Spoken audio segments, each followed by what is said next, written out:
বাজারের প্যাকেট মশলা ছাড়াই বানালাম সুস্বাদু বাটন মাশরুম কারি। সাথে যোগ করেছি সিমের বীজ, যা গ্রেভিকে আরও পুষ্টিকর এবং দারুণ ফ্লেভার দিয়েছে। প্রথমে মাশরুম ভালো করে ধুয়ে 4 টুকরো করে কেটে নিলাম। তারপর নুন জলে হালকা সেদ্ধ করে রাখলাম। মাশরুম আলাদা সেদ্ধ করে নেওয়ার ফলে ময়লা, কাঁচা গন্ধ এবং সম্পূর্ণ জীবাণুমুক্ত হয়ে গেল। এবার জিরা, ধনিয়া, রসুন, কাঁচা লঙ্কা আর পেঁয়াজ ব্লেন্ড করে তৈরি করলাম ফ্রেশ মশলা।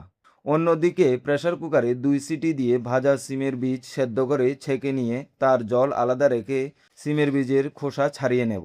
কড়াইতে সামান্য তেল ঢেলে গরম হয়ে এলে তাতে তেজপাতা, পেঁয়াজ এবং ফ্রেশ মশলা দেব। এরপর লবণ, হলুদ সহ মিশিয়ে টক দই, তারপর টমেটো দিয়ে ভালো করে কষিয়ে নিলাম। গ্রেভি ঘন করার জন্য যোগ করলাম ম্যাশ করা সেদ্ধ আলু। এবার মাশরুম দিয়ে আরও কিছুক্ষণ কষিয়ে সেদ্ধ করা জলসহ সিমের বিচি এবং আরও একটু জল দিয়ে গ্রেভিটা অ্যাডজাস্ট করে নিলাম। সবশেষে সামান্য গরম মশলা। কম তেল, কম মশলা কিন্তু স্বাদে ভরপুর বাটন মাশরুম কারি তৈরি। ভাত অথবা রুটি দুটোতেই ভালো জমবে।